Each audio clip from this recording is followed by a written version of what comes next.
Hi everybody, and welcome to episode 11 of our 2018 South Africa adventure, when we'll finally explore the Kaglagadi Transfrontier Park, which is part of the Kalahari Desert. The easternmost road parallels the boundary of Botswana and South Africa, with Namibia to the west. Today we begin in Twee Riverine and go up the one fork, over and down the other fork. And while it looks like a short distance, this is an all-day trip. Again, many thanks to my friend Alice Moldenik, our travel mate, for all her help with this video. She just did a terrific job and gave us a big hand in the production of this video. So, we begin early morning heading into the park. And today is a day all about animals, animals, animals, and quite a fair amount of birds. We take the left fork of the road and immediately begin to see animals.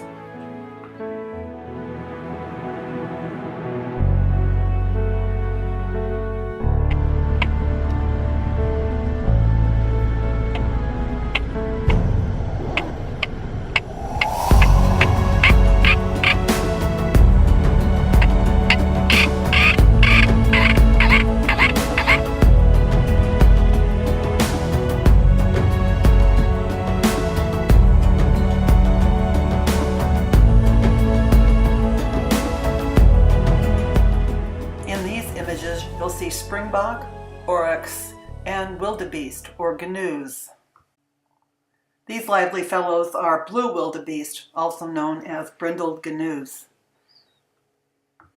I'm really partial to these wildebeest because on our first trip to South Africa a few years ago, these were the first wild animal we saw.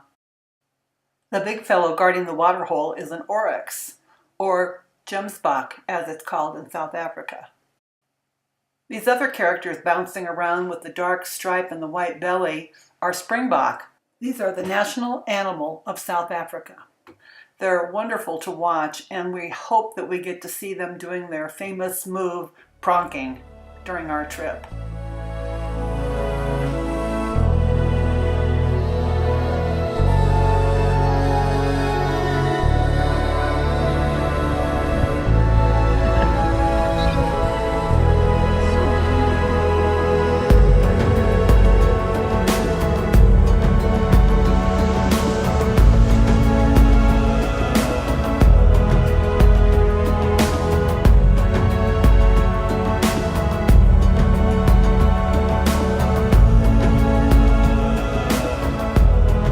That cute little rig.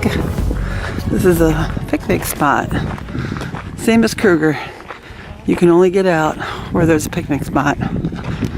That cute little rig belonged to the Gracies, a couple of adventurers who we had fun talking with and having a tour of their compact little unit.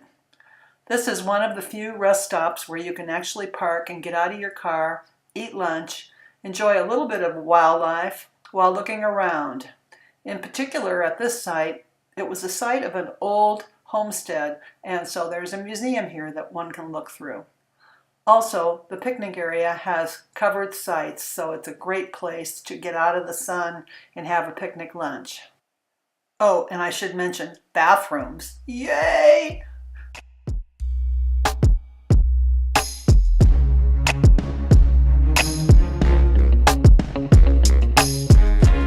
After lunch, we head out again, but now we cut across the side road that goes from the Matamata Road over to the Nosab Road.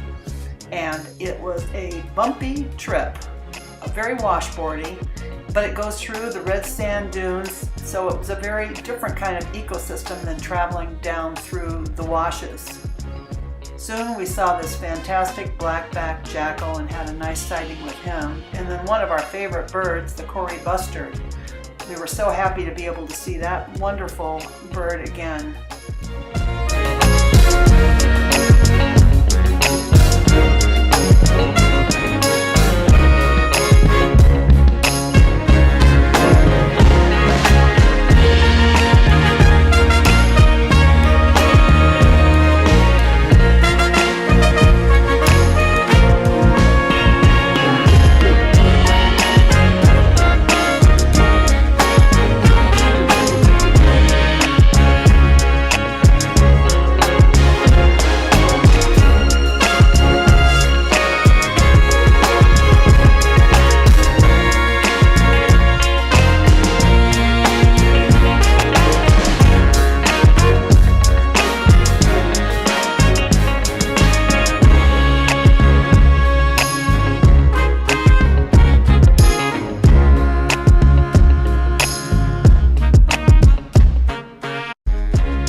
sun was beginning to set as we watched this lovely porcupine head up over the hill. We went back to camp for a quick dinner, but then we took off again in a national park buggy to go on a nighttime safari into the Kalahari. As it got darker, we began to use spotlights to look for animals. In fact, we looked for little green dots, or eyes. And before long, we spotted these animals. At first hard to see, but it didn't take long for us to figure out that they were cheetahs. While we've been hoping to see the famous black-maned lions of the Kalahari, this sighting really made up for it today, as we enjoyed watching what we think was a mother and cub. I imagine they were looking for a nice, tasty springbok.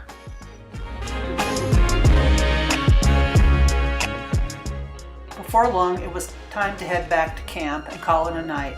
We hope you'll join us tomorrow for our next episode here in the Kaglagadi Transfrontier Park, and we'll answer the questions. Do we see the black-maned lions of the Kalahari, and will the springboks prunk? We appreciate you watching.